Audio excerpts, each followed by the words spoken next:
কি বলুন তো, এটা একটা চালতা। তো চালতাটাকে আমি কিভাবে আচার বানাবো আপনারা দেখতে থাকুন। তো আমি চালতাটাকে কেটে নেব।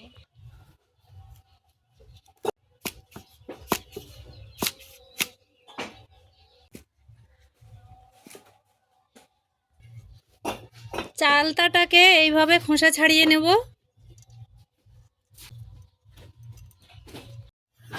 এইভাবে পিস পিস করে কেটে নেব। চালতাটাকে আমি কেটে নিয়েছি, এইভাবে টুকরো টুকরো করে ভালো করে জল দিয়ে ধুয়ে নেব।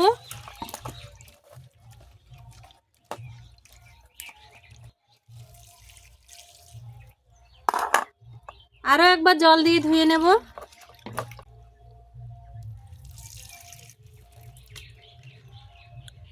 এইভাবে চালতাগুলোকে একটু থেঁতলে নেব।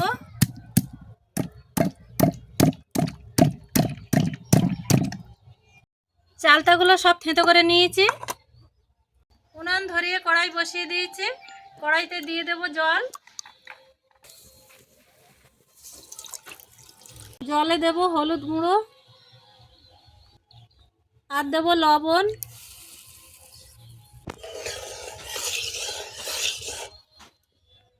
লবণ হলুদ জলে দিয়ে দেব চালতা। চালতাটাকে সেদ্ধ হওয়ার জন্য চাপা দিয়ে দেব। চালতাটা সেদ্ধ হয়ে গেছে, নামিয়ে নেব।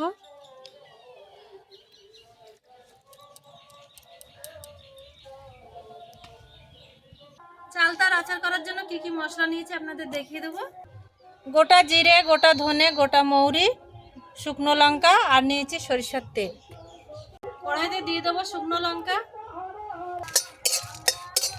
বাদ বাকি মশলাগুলো সব দিয়ে দেবো।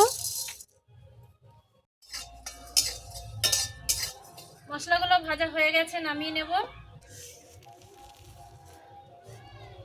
চালতার আচারের জন্য কড়াইতে দিয়ে দেবো সরিষার তেল।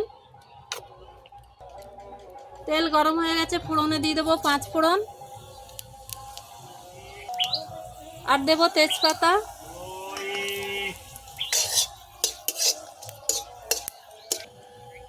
দিয়ে দেব সেদ্ধ করা চালতা।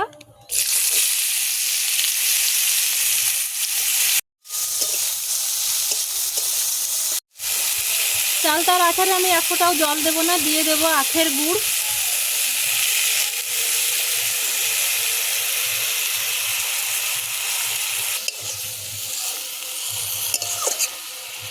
চালতার ভিতরে গুড়টা ঢুকে যাওয়ার জন্য কিছু সময় চাপা দিয়ে রেখে দেবো।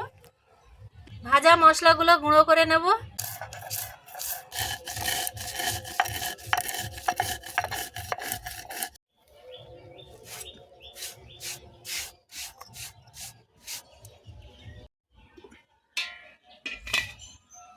ভেজে রাখা গুঁড়ো মশলা দিয়ে দেব।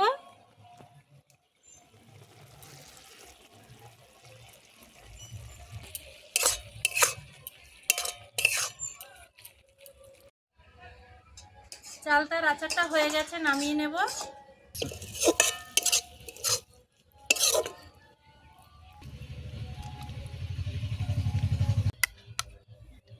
চালতার আচারটা হয়ে গেছে। তো চালতার আচার খাওয়ার আগে জিভে জল চলে আসছে। তো আমি একটু খেয়ে দেখাবো কেমন হয়েছে।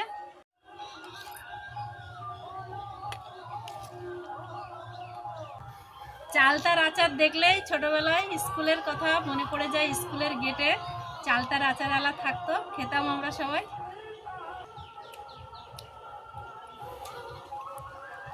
পারফেক্ট স্বাদ হয়েছে একদম।